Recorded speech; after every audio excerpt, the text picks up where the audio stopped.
Hi, hello. Ito yung G Solutions at ako si Engineer Garcilia. Ngayong araw ay mag-solve naman tayo ng circuit problem sa circuit analysis. Samahan niyo ako sa pag-solve nito.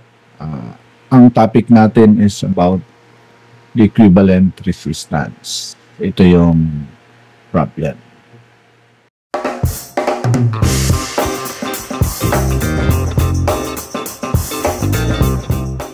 Okay.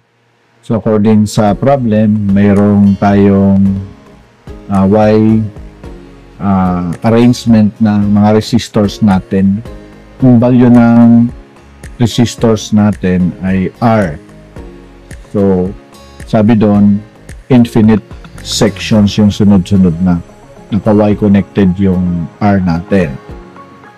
Ngayon, pinapahanap sa atin kung ano yung expressed equivalent resistance nito expressed in R. Ayan, yan yung given sa atin as per solution. Solve natin yung problem. Kung mapapansin mo, since na ulit-ulit ito, pwede nating i-represent yan. I-represent natin din siya ng Req or R equivalent. So, pwede nating isulat yung ating circuit na ganito. Yan. Okay, Y section. Ang value niya is R, R, and R.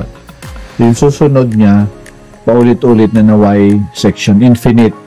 So, pwede nating na lang siya represent ng isang resistor na ang value niya ay R equivalent. Pinapahanap sa atin yung R equivalent dito. Expressed in R.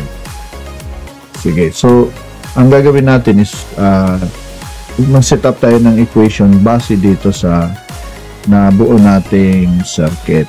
So, makikita mo itong Req at saka R ay naka-series. No? At saka naka-parallel sa dito sa R.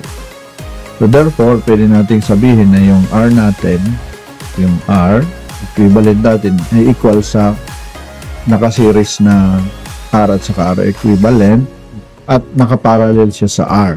So, yun. Parallel sa R. All over addition niya. So, R equivalent plus R plus R. R plus R.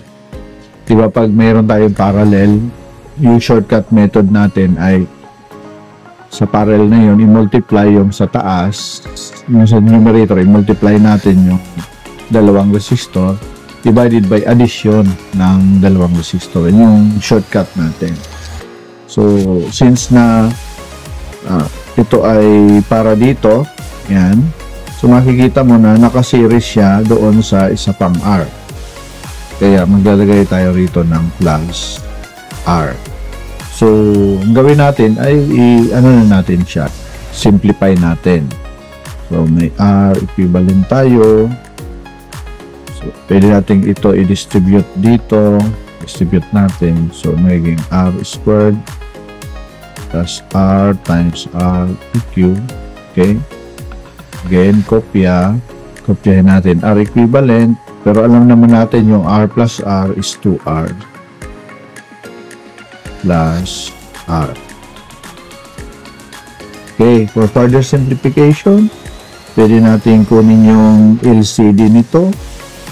Itong dalawa, yan. Yung LCD niyan. Walang iba kung hindi yung Req plus 2R.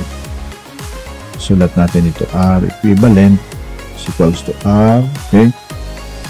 Okay. Plus R. Yung least common denominator niya ay Req plus 2R. So, mag-multiply tayo rito na Req plus 2R. Sige. So, ito, lipat natin dito sa kabila.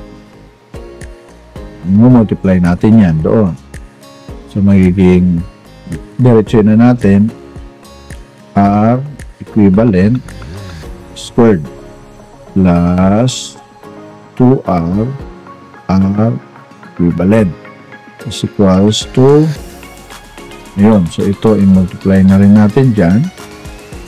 Sige, kopya lang natin muna para makita natin. R squared plus R EQ hang V, dito ay R plus ito R EQ plus 2R squared. Yun na yung ating equation. Simplify na natin itong dalawa. So, pag in-add mo ito, magiging 2R, R equivalent niya, equivalent dito. So, nasa both sides yan, kaya magka-cancel na siya. Ito ay magka-cancel na. Yan. Kasi nga, 0 yan. Yung tira ay R equivalent squared. Itong R squared plus 2R squared, yan ay 3R squared. So, atin ang kunin yung REQ. Ano yung REQ? So, square both sides. Square natin both sides. Ito ay magiging REQ. Then, square root of 3. Square root ng R squared is R.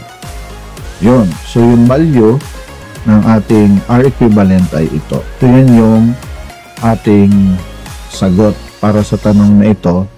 What is the equivalent resistance expressed in R? So, ito yung sagot natin. So, yun yung solusyon natin.